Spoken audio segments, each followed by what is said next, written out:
የጌታ ጸጋና ሰላም ይብዛላችሁ። እንዴት አደራችሁ? ሰላም ነው? ከኔ ጋራ ከጌታ ምሕረትና ቸርነት የተነሳ ሁሉ ሰላም፣ ሁሉ መልካም ነው። ጌታ ስሙ ለዘላለም ይባረክ። ዛሬም በጌታ እርዳታ ወደ ሮሜ ሰዎች ምዕራፍ 12 ላይ ደርሰናል። ጌታ ስሙ ለዘላለም ይባረክ። ሼርና ኮፒሊንክ አድርጉ።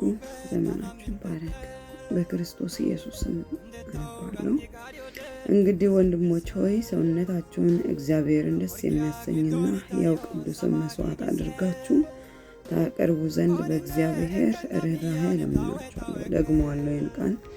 እንግዲህ ወንድሞቼ ሆይ ሰውነታችሁን እግዚአብሔርን ደስ የሚያሰኝና ሕያው ቅዱስን መስዋዕት አድርጋችሁ ታቀርቡ ዘንድ በእግዚአብሔር ርኅራኄ እለምናችኋለሁ። እርሱም ለአእምሮ የሚመች አገልግሎታችሁ ነው። የእግዚአብሔር ፈቃድ እርሱም በጎና ደስ የሚያሰኝ ፍጹምም የሆነ ነገር ምን እንደሆነ ፈትናችሁ ታውቁ ዘንድ በልባችሁ መታደስ ተለወጡ እንጂ ይህን ዓለም አትምሰሉ። እግዚአብሔር ለእያንዳንዱ የእምነትን መጠን እንዳካፈለ እንደ ባለ አእምሮ እንዲያስብ እንጂ ማሰብ ከሚገባው አልፎ በትዕቢት እንዳያስብ በመካከላችሁ ላለው ለእያንዳንዱ በተሰጠኝ ጸጋ እናገራለሁ። በአንድ አካል ብዙ ብልቶች እንዳሉ የብልቶቹም ሁሉ ሥራ አንድ እንዳይደለ እንዲሁ ብዙዎች ስንሆን በክርስቶስ አንድ አካል ነን። እርስ በርሳችንም እያንዳንዳችን የሌላውን ብልቶች ነን። እንደ ተሰጠንም ጸጋ ልዩ ልዩ ስጦታ አለን። ትንቢት ቢሆን እንደ እምነታችን መጠን ትንቢት እንናገር።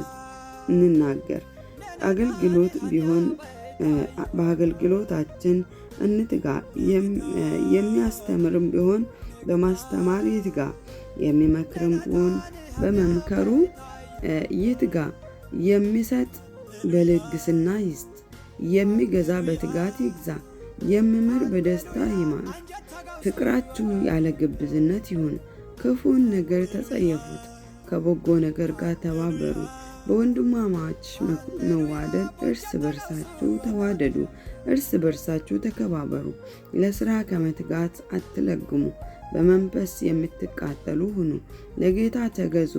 በተስፋ ደስ ይበላችሁ። በመከራ ታገሱ። በጸሎት ጽኑ። ቅዱሳንን በሚያስፈልጋቸው እርዱ። እንግዶችን ለመቀበል ትጉ። የሚያሳድዷችሁን መርቁ እንጂ አትርገሙ። ደስ ከምላቸው ጋር ደስ ይበላችሁ፣ ከሚያለቅሱም ጋር አልቅሱ። እርስ በርሳችሁ በአንድ ሐሳብ ተስማሙ። የትዕቢት ነገር አታስቡ፣ ነገር ግን የትሕትናን ነገር ለመስራት ትጉ። ልባሞች የሆናችሁ አይምሰላችሁ።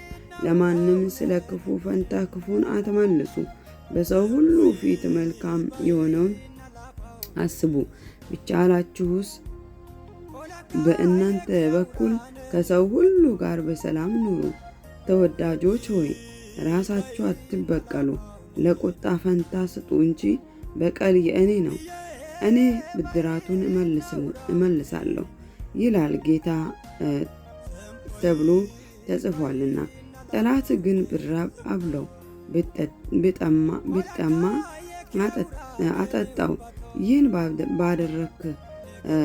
ባደረክ በራሱ ላይ የእሳት ፍም ትከምራለና። ክፉን በመልካም አሸንፍ እንጂ በክፉ አትሸነፍ ይላል ጌታ ኢየሱስ። ስሙ ለዘላለም ብሩክ ይሁን። በእውነት ግሩም የሆነ ቃል ነው። እግዚአብሔር በመጨመሪያ በዚህ ቃል ምን ብሎ ተናገረ? እንግዲህ ወንድሞች ሆይ ሰውነታችሁን እግዚአብሔርን ደስ የሚያሰኝ እና ሕያው ቅዱስም መስዋዕት አድርጋችሁ ታቀርቡ ዘንድ በእግዚአብሔር ርኅራኄ እለምናችኋለሁ። ዋው! ጌታ ኢየሱስ ስሙ ለዘላለም ይባረክ። ምን ማለት ነው? ሰውነታችሁን ቅዱስ መስዋዕት አድርጋችሁ ለእግዚአብሔር አቅርቡ ስል ከብዙ ነገር ተለይታችሁ ይሄ ሰውነታችሁ ማለት የምትንቀሳቀሱበት ሕያው የሆናችሁበት ሰውነታችሁ ገላችሁን ለእግዚአብሔር ቅዱስ መስዋዕት አድርጋችሁ አቅርቡ ከሐሜት ራቁ። እንዲሁ ደግሞ ርኩሰት፣ ዝሙት፣ እንዲሁ ደግሞ መዳራት፣ የተለያየ እግዚአብሔር ከማይከብር ነገር ተለይታችሁ ሰውነታችሁን እግዚአብሔር ኢየሱስ ክርስቶስ መንፈስ ቅዱስ ስለሚያድርበት ቅዱስ መስዋዕት አድርጋችሁ ለእግዚአብሔር አቅርቡ። ቅድስና ሳይኖር እግዚአብሔርን ደስ ልናሰኝ አንችልም ተብሎም እንዲሁም ተጽፏልና፣ ስለዚህ ቅዱስ መስዋዕት አድርገን የምናቀርበው ይህንን ሰውነታችን ነው።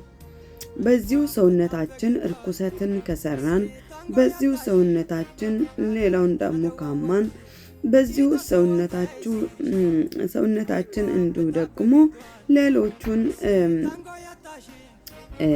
ካሳዘነን፣ በዚሁ ሰውነታችን በተለያየ እርኩሰትና የዚህ ዓለም ነገር ካደረገን ለእግዚአብሔር ቅዱስ መስዋዕት አድርገን ልናቀርብ አንችልም። ለምን? ይህ የእግዚአብሔር ቃል የሚለው ቅዱስ መስዋዕት አድርጋችሁ ሰውነታችሁን አቅርቡ። ይህንን የምናማበትን አፋችን፣ ምላሳችን፣ እንዲሁ ደግሞ ርኩሰትን የምንሰራበትን ገላችን መዳራት፣ እንዲሁ ደግሞ የተለያየ ርኩሰትን የምንሰራበት፣ ዝሙትን የምንሰራበት ይህንን ሰውነትን የምታየው ሰውነታችሁን ምን አድርጉ? ለእግዚአብሔር ቅዱስ መስዋዕት አድርጋችሁ አቅርቡ። ቅዱስ ሁኑ፣ ቅዱሳኖች ሁኑ። ትናንትና ባነበብነው ክፍልም እንደዚህ የሚል ቃል ነበረ። ግንዱ ቅዱስ ከሆነ እንዲሁ ደግሞ ቅርንጫፎች ምን መሆን አለባቸው? ቅዱሳን መሆን አለባቸው ይላል። ስለዚህ ቅዱሳኖች ነን። ስሩ ቅዱስ ከሆነ ቅርንጫፎቹ ደግሞ ቅዱሳን ናቸው ይላል። ይኸው እዚህ ጋር ነው ያለው። ስለዚህ ወገኖቼ ምን ልላችሁ ነው? እኛ ለክርስቶስ ኢየሱስ ቅዱሳኖች ሆነን ቅዱስ መስዋዕት አድርገን ሰውነታችን ልናቀርብ የተገባ ነው።